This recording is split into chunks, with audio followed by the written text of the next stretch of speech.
Hai, selamat pagi. Welcome back to my channel. Selamat datang lagi di video pembelajaran IPA bersama Miss Meta. Nah, oke. Jadi bagaimana kabar kalian hari ini? Semoga kalian masih tetap sehat, masih tetap bersemangat sehingga kita bisa melanjutkan pembelajaran kita seperti biasanya.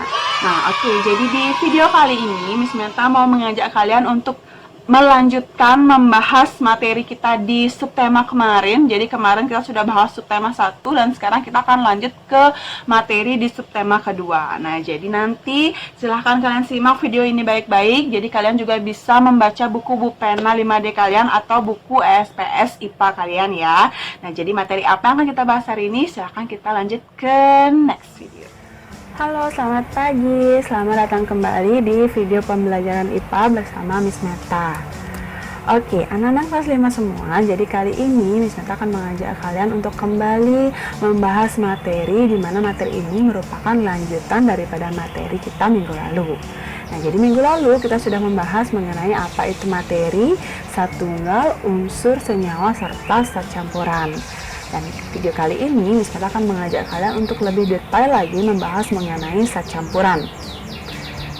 Oke, jadi yang pertama Miss Meta akan mengajak kalian untuk membedakan campuran homogen dan campuran heterogen.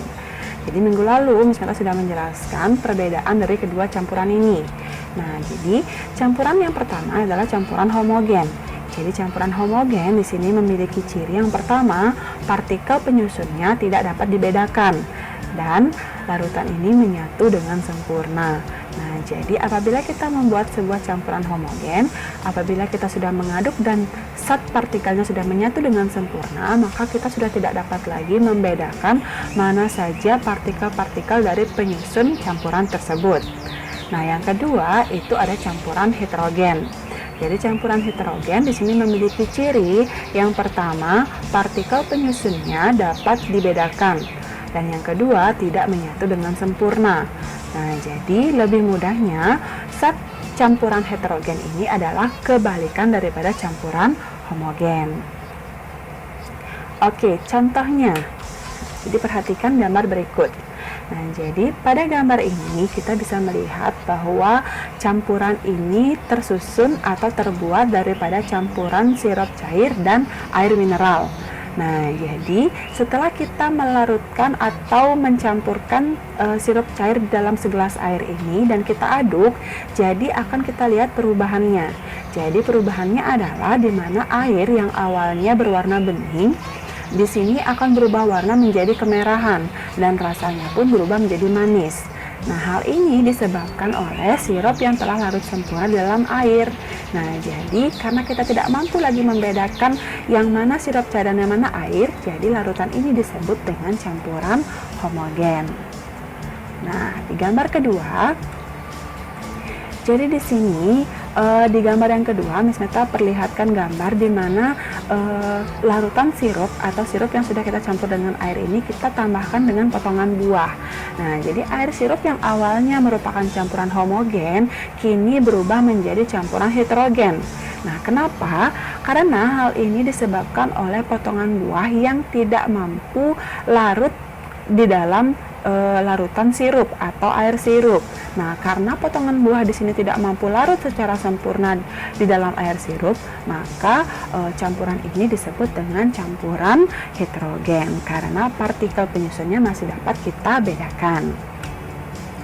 Oke. Nah, jadi itu adalah perbedaan daripada campuran homogen dan campuran heterogen. Nah, sekarang Miss Meta akan mengajak kalian untuk mengenal campuran homogen atau yang biasa kita sebut dengan larutan. Jadi, campuran homogen di sini terdiri dari zat pelarut dan zat terlarut. Jadi, zat pelarut itu adalah zat yang jumlahnya lebih banyak dan teksturnya lebih encer. Sedangkan zat terlarut di sini adalah zat yang jumlahnya lebih sedikit dan teksturnya lebih pekat. Nah, jadi mudahnya silahkan kalian lihat di gambar yang pertama. Jadi di gambar yang pertama di situ Miss Meta memperlihatkan kita sedang memasukkan atau menambahkan serbuk sari buah ke dalam segelas air. Nah, jadi serbuk sari buah ini merupakan zat terlarut, sedangkan air itu merupakan zat pelarutnya. Nah, jadi kita bisa lihat daripada pengertiannya tadi ya. Jadi karena serbuk sari buah ini jumlahnya lebih sedikit dan teksturnya lebih pekat, jadi dia merupakan zat terlarut. Sedangkan air karena jumlahnya lebih banyak dan teksturnya lebih encer atau tidak pekat, jadi dia dikategorikan sebagai zat pelarut. Nah, jadi apabila kita sudah menambahkan bubuk sari buah ini ke dalam segelas air dan kita aduk, maka tampilannya akan berubah menjadi tampilan pada gambar nomor 2. Oke, jadi mengerti ya materi tersebut. Jadi mudah-mudahan kalian bisa mengerti. Jadi selain kalian bisa menonton video Miss Meta, kalian juga bisa membaca kembali materi pada buku kalian. Nah, oke, jadi selanjutnya Miss Meta akan membahas mengenai pemisahan campuran. Nah, jadi kalau tadi Miss Meta sampaikan bahwa campuran homogen di sini kita tidak dapat lagi membedakan partikel-partikel penyusunnya. Nah, tapi sekarang Miss Meta akan mengajak kalian untuk mengenal cara-cara untuk memisahkan komponen dalam sebuah campuran. Nah, jadi di sini ada 3 macam cara pemisahan campuran. Yang pertama itu dengan cara penyaringan.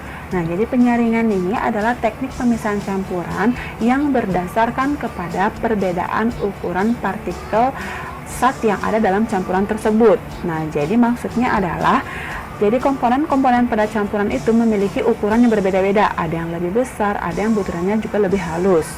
Nah, alat yang bisa digunakan untuk proses penyaringan ini ada jaring yang tentunya ukuran lubangnya sangat kecil. Kemudian bisa juga menggunakan kain atau kertas saring. Nah, hasil penyaringan itu disebut dengan filtrat, sedangkan sisa penyaringan itu disebut dengan residu atau ampas. Nah, jadi kita bisa lihat pada gambar.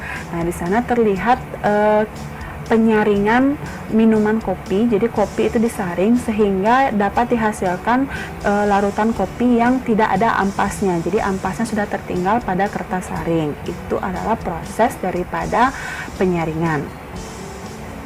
Teknik yang kedua itu adalah pengendapan.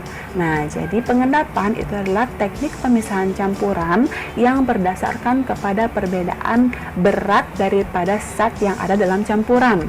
Nah, jadi pengendapan ini dilakukan dengan cara mendiamkan campuran selama beberapa saat hingga nantinya akan terpisah dua bagian yang memiliki massa berbeda. Nah, jadi silahkan kalian lihat pada gambar. Jadi di sana kita memasukkan sesendok pasir ke dalam segelas air. Jadi setelah kita aduk, jadi pasir ini akan terlihat menyatu dengan air.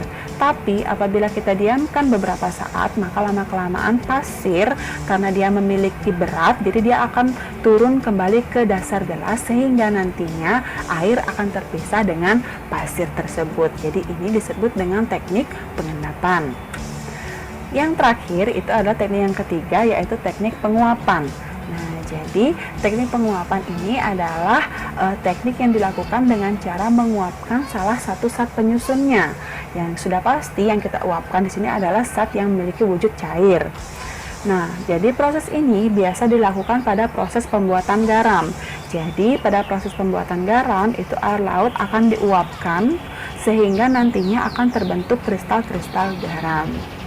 Nah, oke, jadi itu tadi 3 cara pemisahan campuran. Nah, jadi sekian materi pembelajaran kita hari ini. Terima kasih telah menyaksikan dengan baik dan silahkan belajar dan lanjutkan latihan soal yang Miss Meta berikan. Oke, jadi sudah selesai ya menonton videonya. Jadi mudah-mudahan kalian sudah paham mengenai materi yang Miss Meta sampaikan. Tapi jika kalian merasa belum paham atau belum mengerti, ingat video ini bisa kalian putar berulang-ulang kali ya. Jadi silahkan tonton berulang-ulang kali sampai kalian merasa benar-benar paham dengan materi yang Miss Meta sampaikan. Nah, tapi apabila kalian memiliki pertanyaan seputar materi ini, jadi seperti biasa jangan ragu, silahkan tulis pertanyaan kalian di kolom komentar di bawah ini. Oke, jadi sekian pembelajaran kita kali ini. Seperti biasa, kita ingin tetap mengingatkan kalian untuk tetap berdiam diri di rumah dan tetap berkegiatan di rumah. Tetap jaga kesehatan kalian sehingga kita bisa cepat-cepat berkumpul di sekolah dan melaksanakan kegiatan pembelajaran seperti biasanya. Oke, jadi sekian video pembelajaran kali ini. Sampai jumpa di video berikutnya. See you soon.